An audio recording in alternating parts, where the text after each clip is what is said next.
So, good afternoon, everyone. It's a great honor for me to welcome you to this pivotal session today here at Climate Week New York.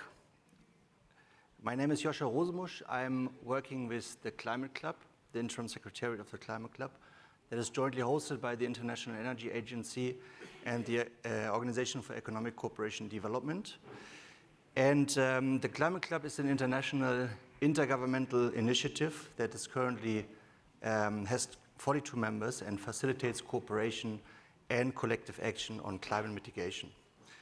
We are focusing on hard-to-abate sectors, including steel, cement, and concrete, among the participating governments and relevant stakeholders. So I would like to thank ConcreteZero for the invitation, for today's opportunity to chair today's session. Concrete. It's the foundation, quite literally, for our built environment, but it's also responsible for a staggering 7% of global emissions. Today, we are here to talk about solutions and the path to solutions. The challenge ahead is vast. We know that technologies to decarbonize concrete exist, but many innovations still struggle to cross what we call the valley of death, the phase between early stage development and full-scale commercial deployment. We still lack incentives, the capital, and the regulatory frameworks that would allow these new materials and methods to gain widespread adoption and that is so urgently needed. Today, we want to address the following questions. How can we mobilize capital to unlock the innovation that will drive us forward to zero-emission concrete? What role do business sectors, governments, buyers, and regulators play in this transition? And what are the lessons that we can learn from other industries that have successfully implemented the mobilization of large-scale green transitions? We'll begin by hearing some of the leading voices in this field. We'll first have a presentation from Mikkel Simmelsgaard from Ramboll, who will share preliminary findings of a groundbreaking global study on the market willingness to pay for the green premium for lower embodied carbon, concrete, and steel. His insights will set the stage for the discussion to follow. Afterwards, we will dive into an exciting conversation between Rahul Chandu from Carbon Build and John DeAngelis from Meta on an innovative financing strategy in collaboration to support growing the market for low-carbon concretes. Finally, we will wrap up with a dynamic panel discussion featuring today's speakers alongside Sarah Neff from the New Climate Fund. They will help us to explore the critical role of policy, the financial sector, and how we can overcome the green premium to drive future sustainable construction. Today, we are not just imagining a world where concrete is economically climate friendly. We are building a blueprint for that future. Together, we can mobilize the capital, innovation, and collaboration needed to decarbonize concrete and pave the way for a more sustainable future. Now it's my pleasure to welcome Mikkel Simmelsgaard from Ramboll on the stage. Please.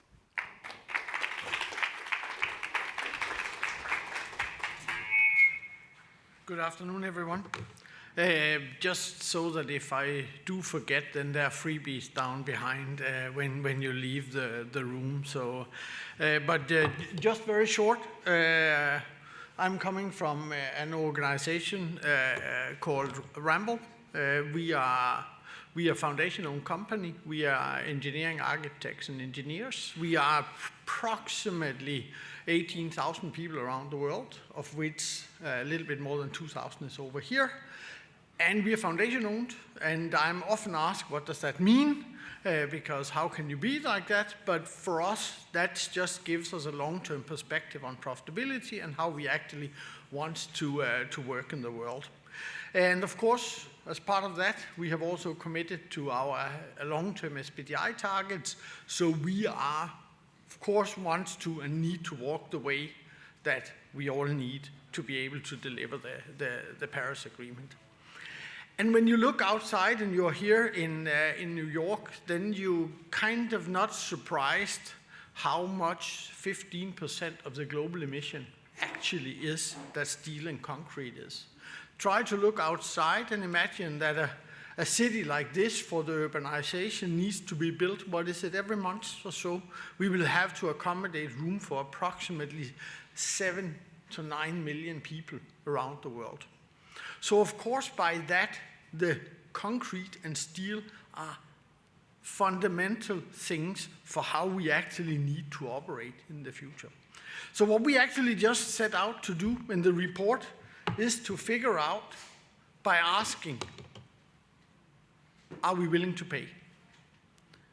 Because at the end of the day, we need nothing changes, being wind, being solar, if there's no one that is willing to be able to help the risk, being able to take some risk and move us forward, and actually show a willingness to pay, then this will not move fast. So what we were actually set out to do was to basically talk to approximately 200 respondents. We have gotten 260 respondents, where we have asked a simple question: are you willing to pay for it? So we've done that together with Climate Group, so thanks for that. And the good thing is, before I even swap to the next slide, I can tell you there is a willingness. And it's actually really great news, because if we look at it, concrete and steel feels distant to people. If you talk about an ecological apple, you want to pay more if that's what you can feel. But steel and concrete is a little bit further away from you. But what we can see, and it is pretty clear as you can see here, now I'll just wait until the slides are up, that we've asked the question pretty simple. If the reduction is 50% of the current carbon emission, are you then willing to pay, and how much more are you willing to pay? And what we can see is that for steel, it's around 57% that are willing to pay. For concrete, a little bit less. The logic between the two, we can't really answer fully. But what we can see is, of course, it's probably something to do with the sectors you're in. It's probably something to do with that your car is more tangible, closer to you than the concrete in the deck of the buildings we have outside. But the good thing is, we want to pay more. I know a lot of you are thinking, yeah, but are they really going to pay more, and how it's going to be? But we will dive into that a little bit further when we get there. The second conclusion is it going the right way? And actually, some of the initiatives I've been participating here over Climate Week, we all need to. We feel it's not going fast enough for all of us. No doubt about it. But still remember, we are moving forward. So if you look at it, we have a higher willingness. The last time we asked the question, so it's actually more 52% more that actually now are more willing to do. I had the Danish climate minister talking the other day, and he just reminded us all that if we go on the EIA fixed policy framework, then we were hitting 3.5 degrees 10 years ago. Today, the new release is 2.5.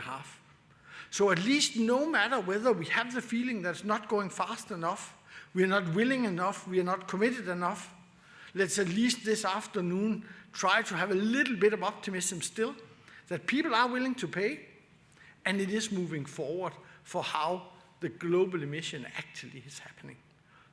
But it's not fast enough. And the barriers for why it isn't coming is unfortunately pretty obvious. It's a big change. For those of you who have been at a steel facility, that's not a small change for what they need to do. If you have been at concrete, either out here or in Europe anywhere, it is massive old-fashioned industries in many ways. So of course it's a heavy change for a heavy industry. And the last thing is actually lack of knowledge. Because what we also need to look at, that as soon as we need to cascade our willingness to pay, then actually assessing what does it mean for the total price of a building out there. If we need to decompose that. So it's also about the lack of knowledge for the full impact, for the full price of what we're actually willing to pay. So those are the combinations where we're looking at to be able to do more. The third conclusion is in some way good, because it shows that it is top management that are committed. So it starts at the right way. There's of course a small chance for us who works in corporations. How do you get a decision from top management down to the procurement department, setting the right standards for how it's going to be done and how we actually drive it through the organization? That's still a challenge. So at the same time, it is good. We need the commitment, and we also need the whole systemic parts of how we need to transfer information, knowledge across the organization.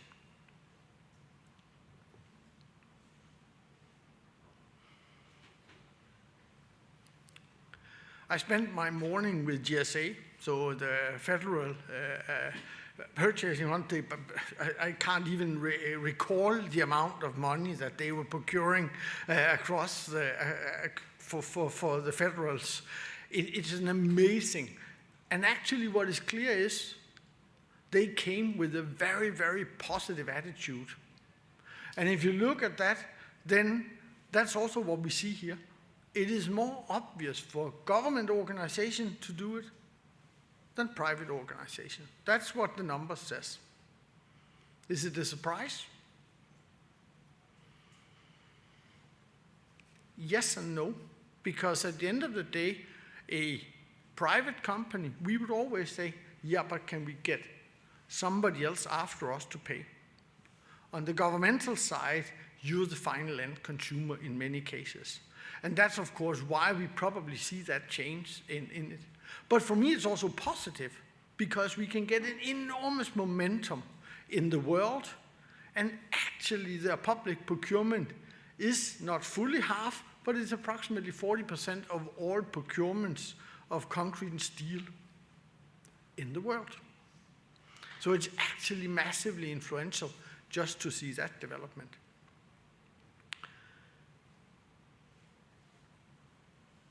But it's also quite important that we need to look at what are the incentives, what is it that actually can drive people to want to pay more.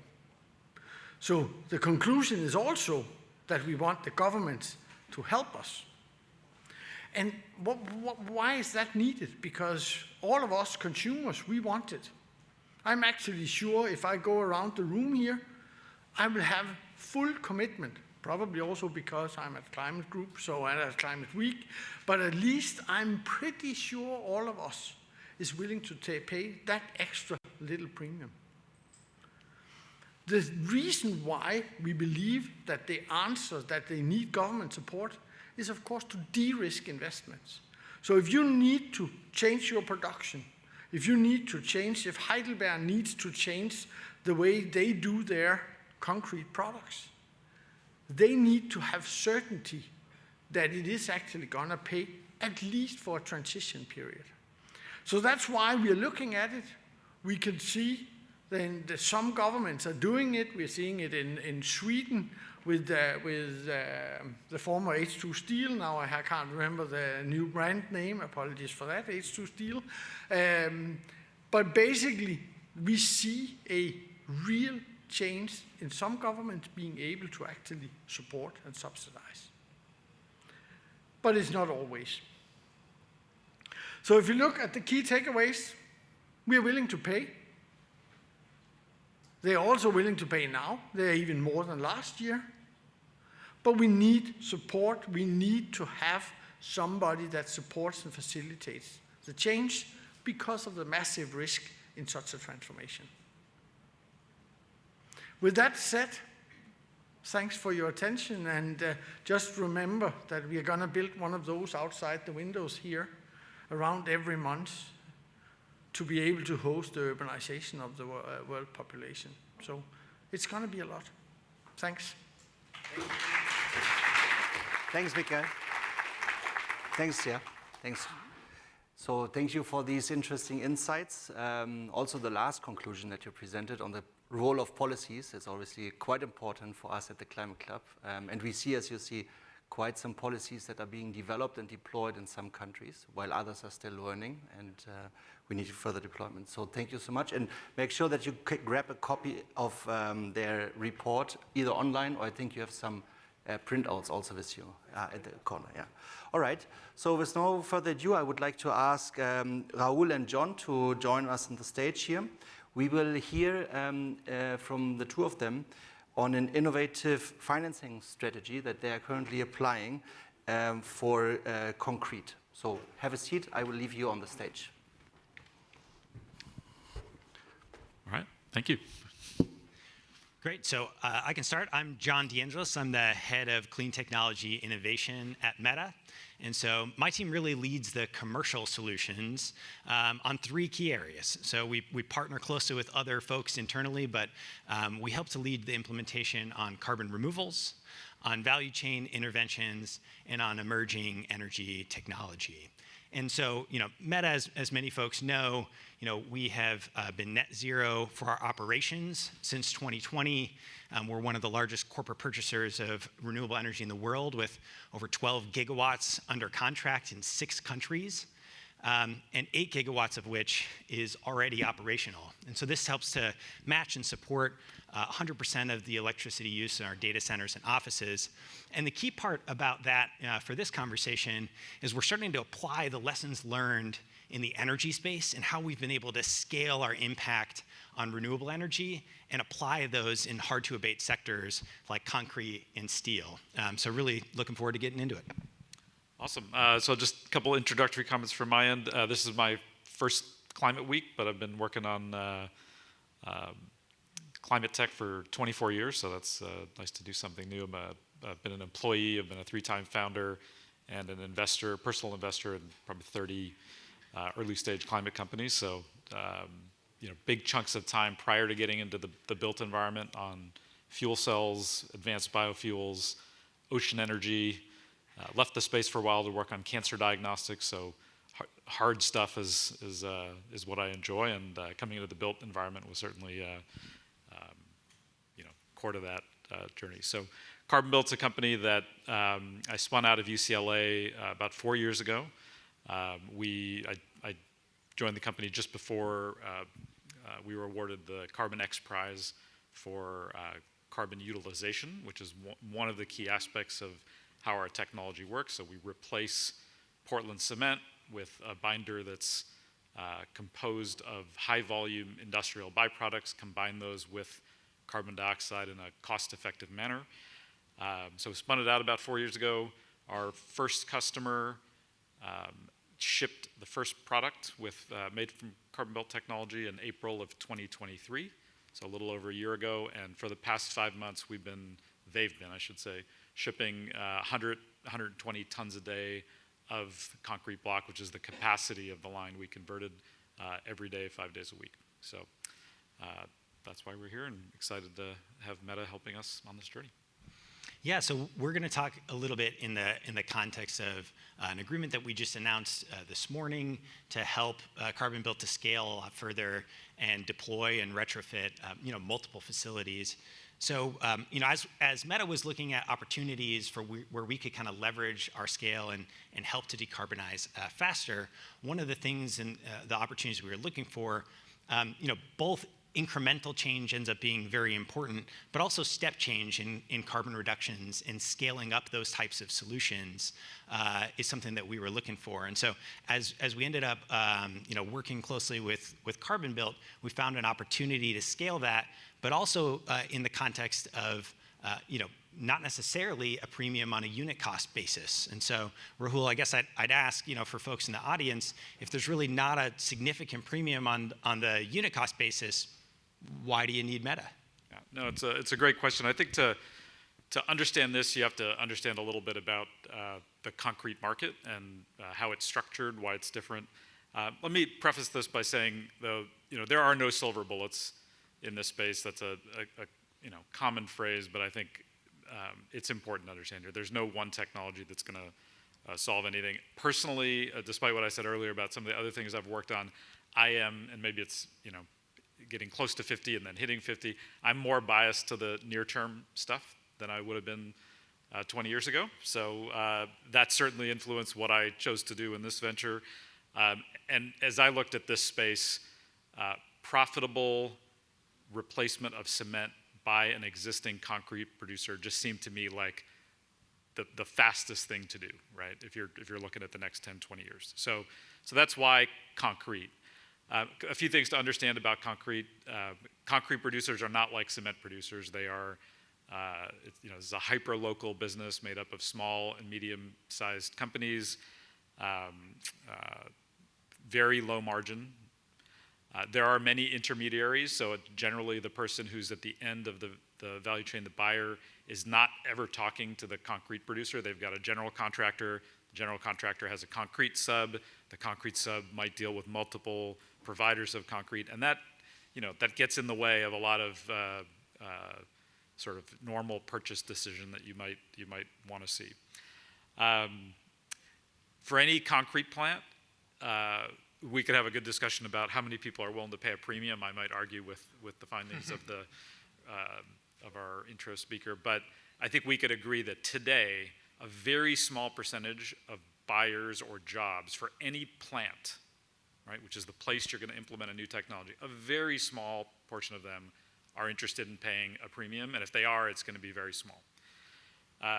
The last thing I would say about concrete is it does not travel well, right? It's mostly rock. You can't ship it very far. And when you put all these together, we like to lump, I think as a community, lump steel and concrete together. They're actually very, very different, right? You can set up a green steel plant and ship that product all around the world to the auto companies who need it.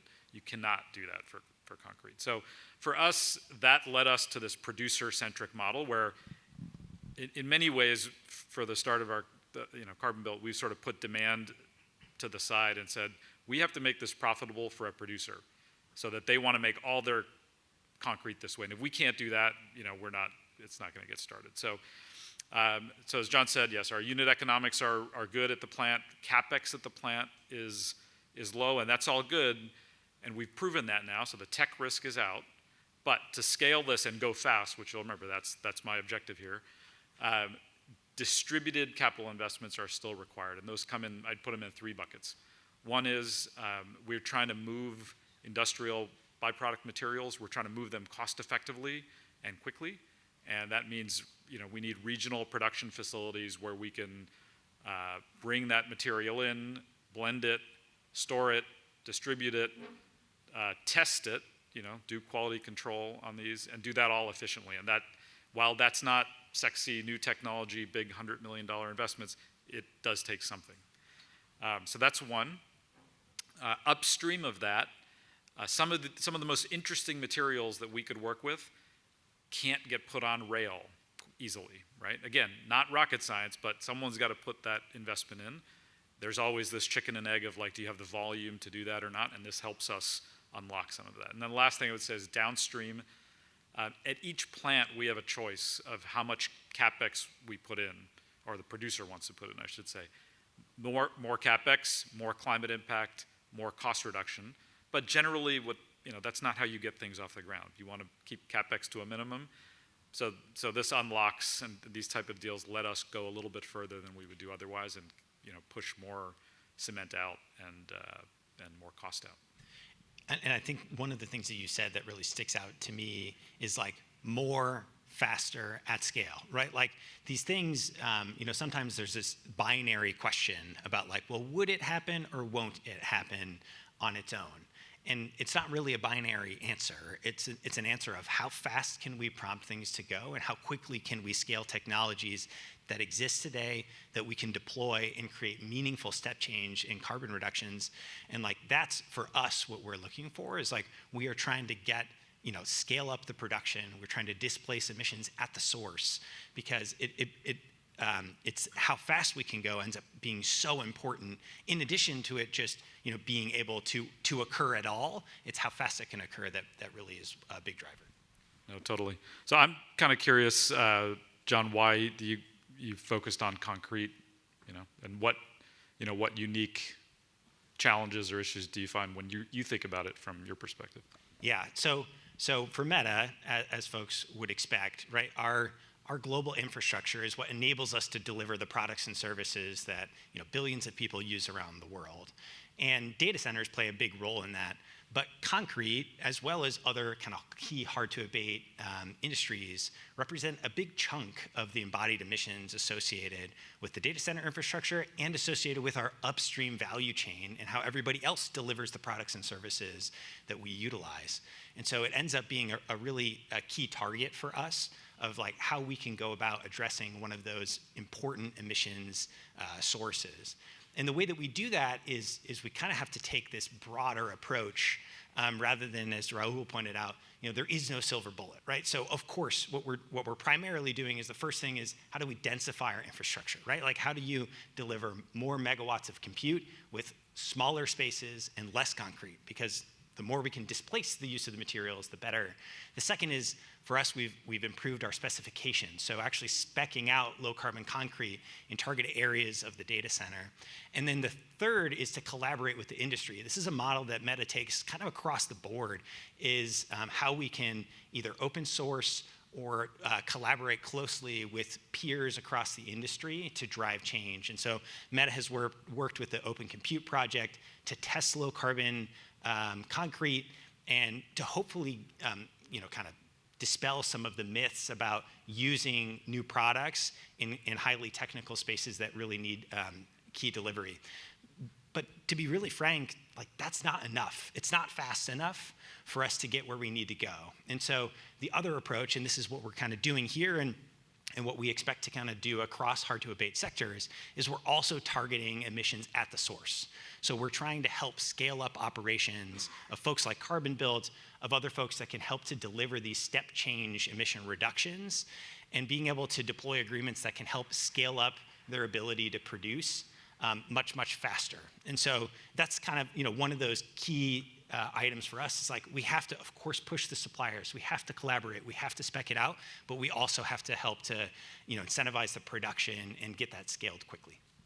Awesome, and that's actually what we're using this collaboration for. So we'll be with the key output of this work is basically accelerating our commercialization at 2 new plants, one in the Southwest. So we're right now in our first plant's in Central Alabama. This will help us get started in Arizona, and then a second plant in the Southeast, which we're excited about. And I think in addition to just the capital for these 2, the work also unlocks other capital. So Sarah Neff will be up here with us in a minute. We're collaborating with her and the new concrete fund on recoverable grant financing. So again, that's a new, different model that someone that, like I said, has been working on climate tech for 20 years is new, and we know we need that, right? I don't think anyone would say that classic venture capital, while there may be certain companies and technologies and business models in climate for which it's great, it leaves a lot to be desired, and we could spend days talking about that. So I think one of the most exciting things for me about Climate Week is just hearing more about other creative, different financing models. So we've got the one we're talking about. We'll talk about another one in a second. 2 of the 4 things I did this morning were actually about again, other creative financing models that are sort of bespoke for specific needs, but then obviously with the hope that they can be scaled up and that other people can join along with what Meta's doing here. So great. Sorry if I can jump in, sorry. Thanks for this conversation. Let's maybe invite the other panelists to join us here. So Michael and Sarah, you already introduced her basically from the New Climate Fund. Please join me on the stage to continue this discussion with a broader panel. Thanks.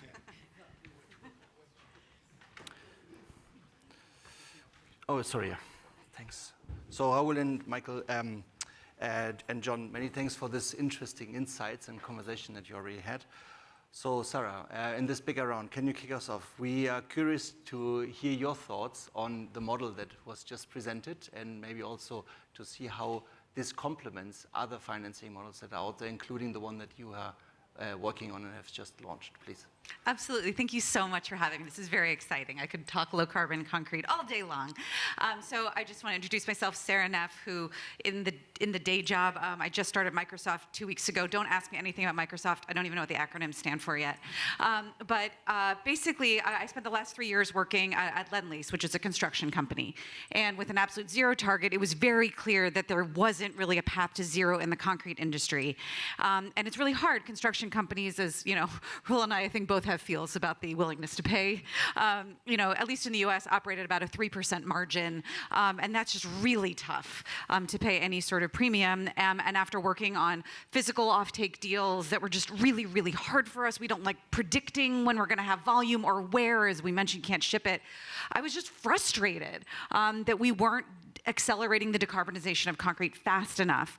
So along with some partners in crime, we launched the new Concrete in the spring. It is a concrete decarbonization fund focused on very low carbon technologies that are very late scale, have a path to cost parity, and obviously perform physically. It's not going to do us any good if we can't actually use the stuff in buildings.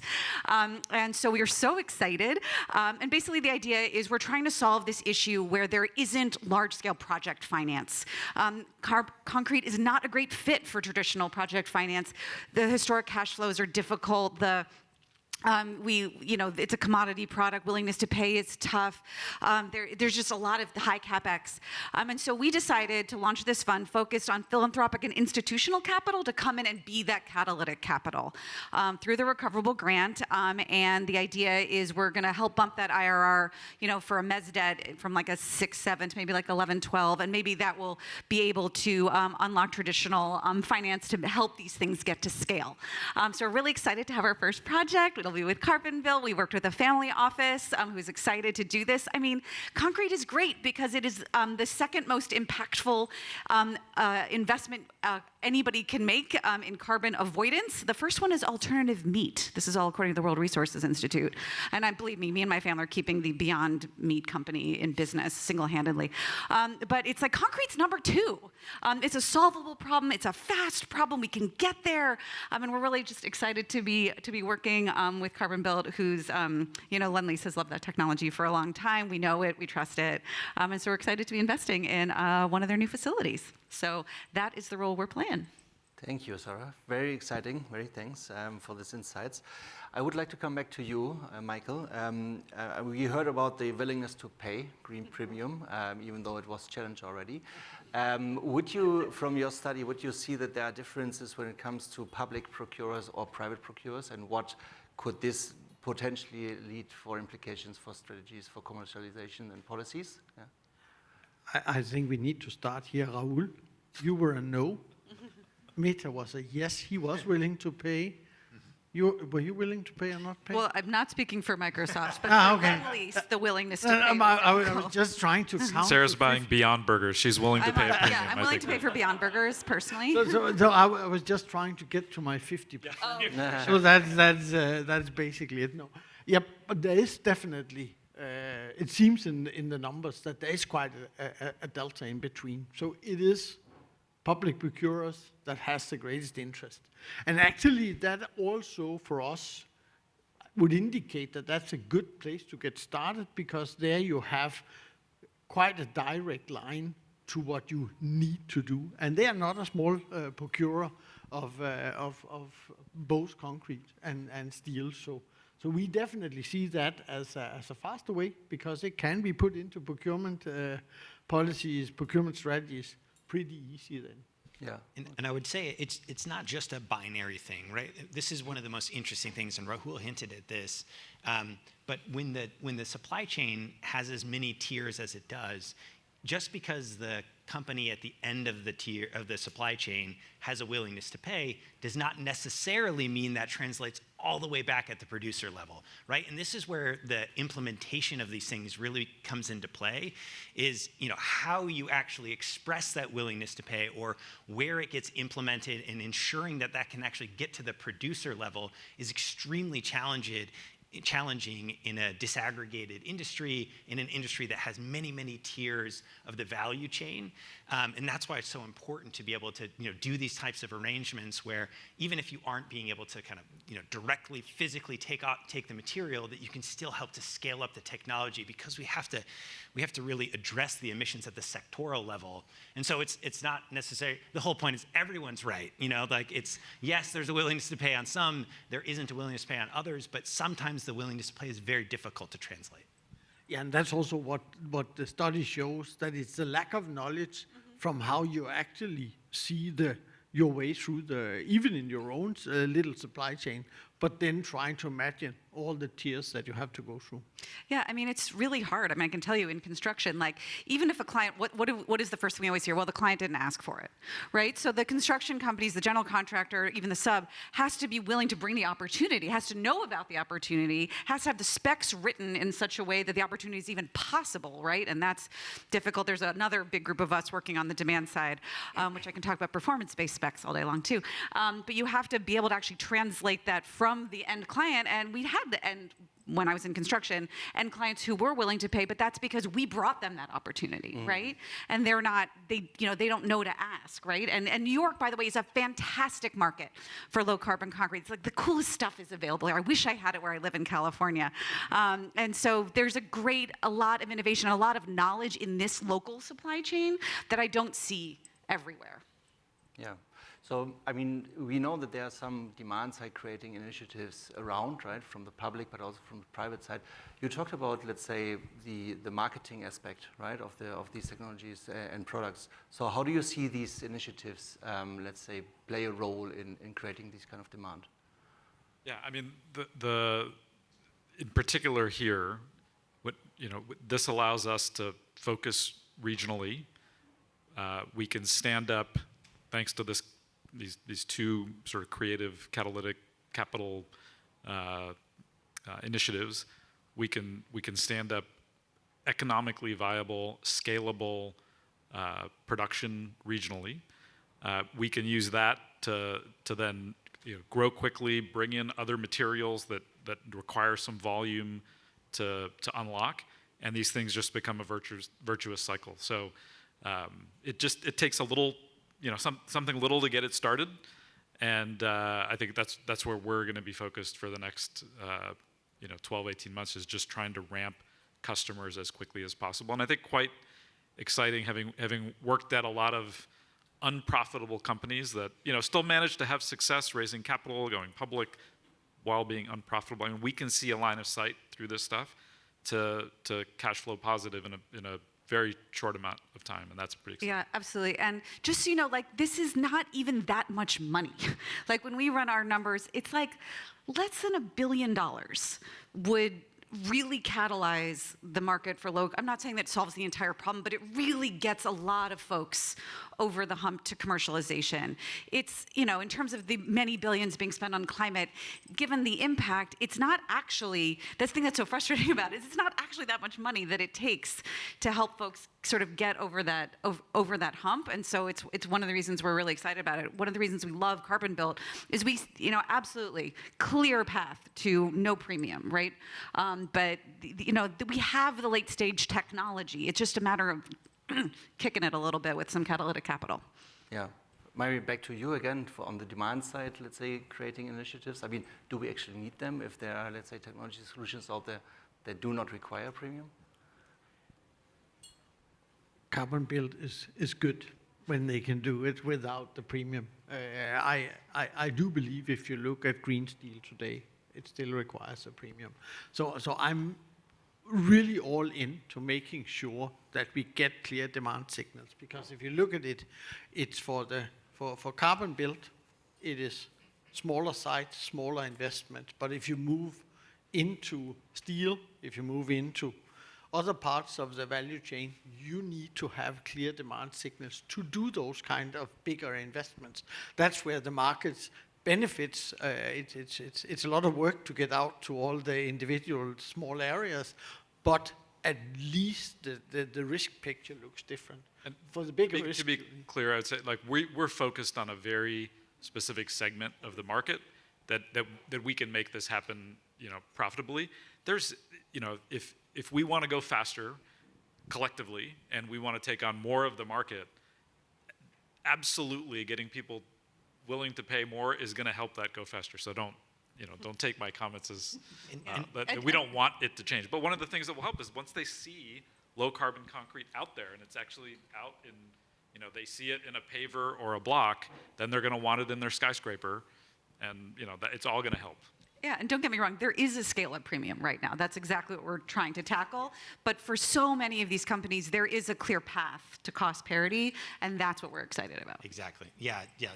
It's a perfect way. Scale-up premium is probably the best way to explain it, because we want the unit economics eventually to get to the point where they're cheaper, but to scale to get there, it costs money, right? And so we have to be able to invest. And these are in industries that typically don't have long-term contracts or things like that enable infrastructure investment and enable financing in a way that can reflect other areas like energy, where long-term contracting actually is a big tool that has been deployed to get billions and billions of dollars of capital. And then on the demand side, like for folks like Meta, it's important that we kind of express demand in all of the avenues that it shows up, right? That's why we're a part of clear buyers alliances focused on low carbon materials, whether it's steel or concrete or maritime emissions. Like we're a part of buyers alliances that we're specifying the materials themselves in our own demand, and that we're doing things like collaborations and also these types of projects. You kind of have to express that demand across the board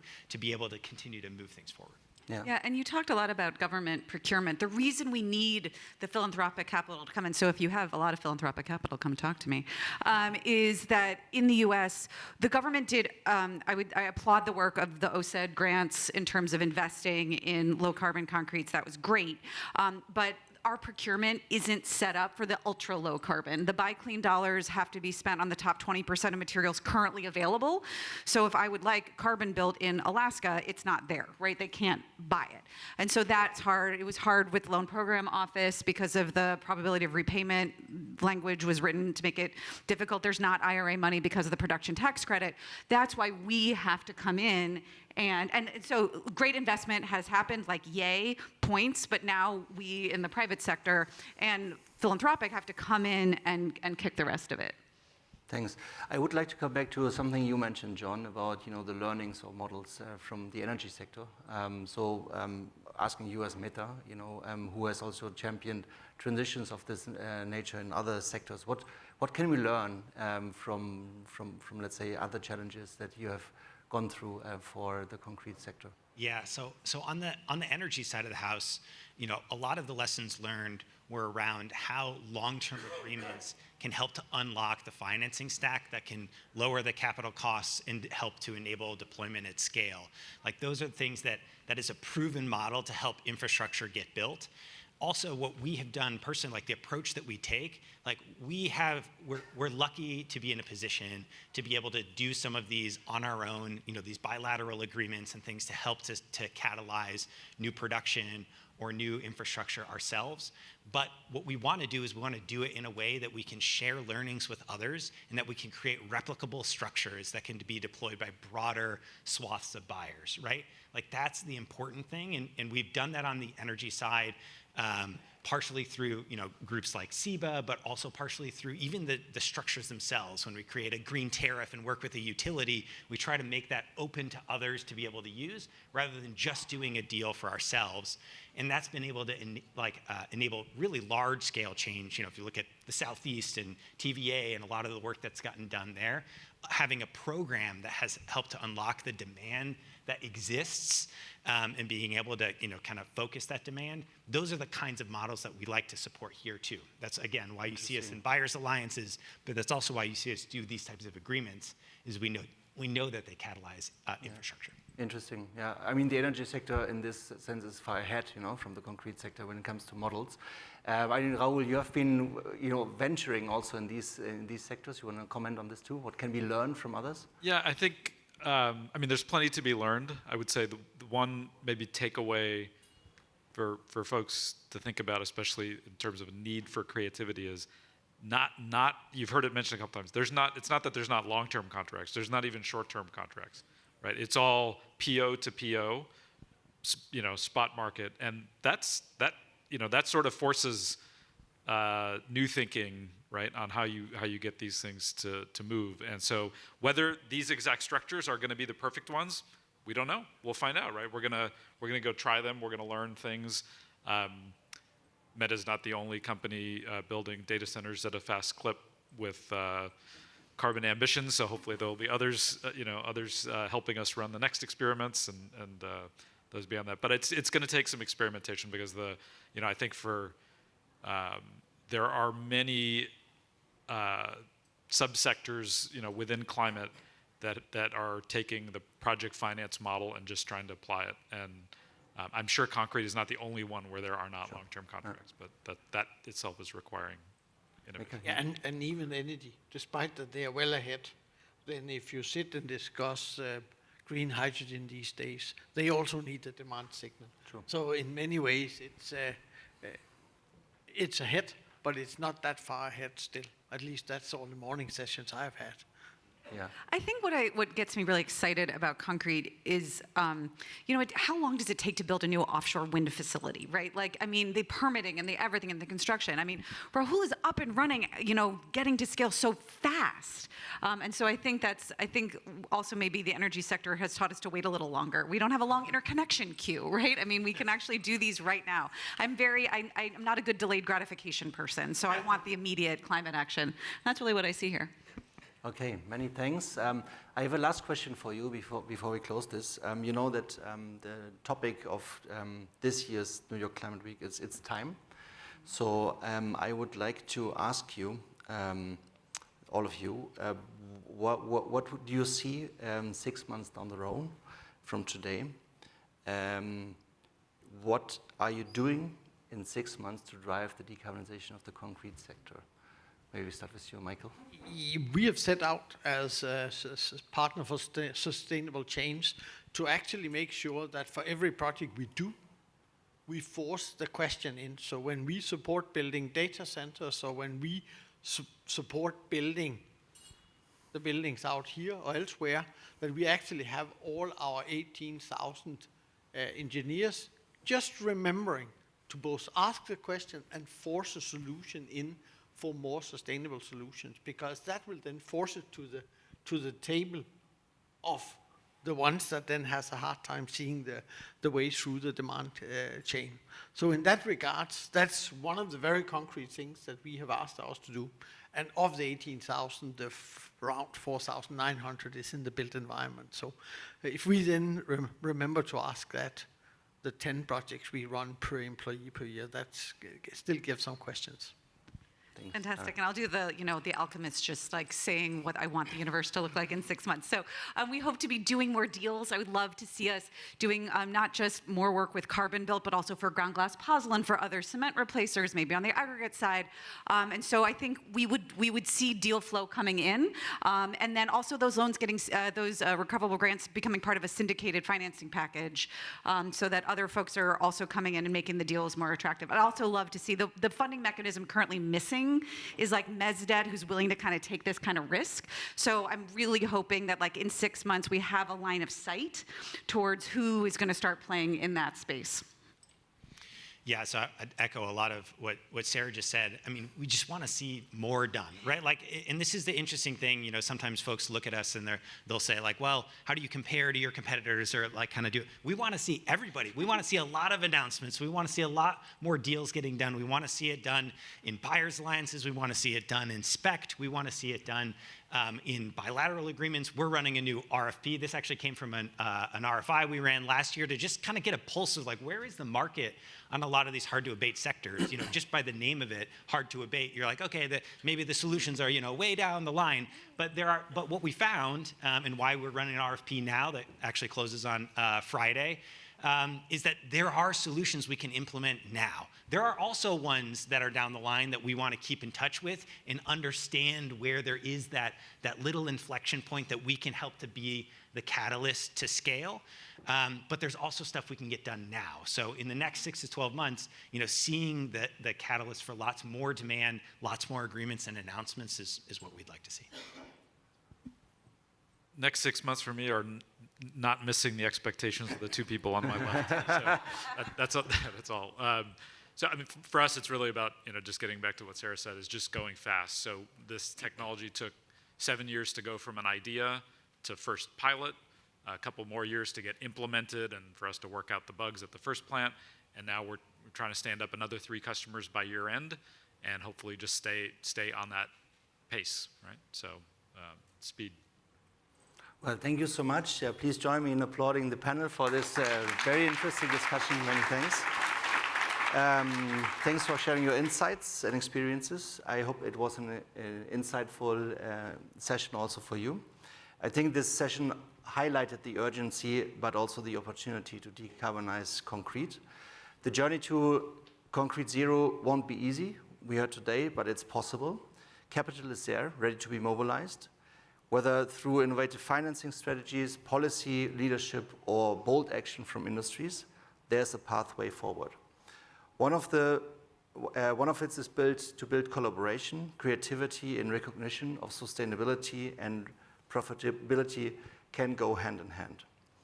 As we leave the session, I would like to encourage you, along with Michael, who already also encouraged you, to take some of the ideas that we heard today back to your organizations, industries, and governments. The conversation doesn't end here. We need all hands on deck for the next pathways and how to continue the discussion to concrete action. So let me thank you again for this discussion, and let's continue working on a way to ConcreteZero. Thank you so much.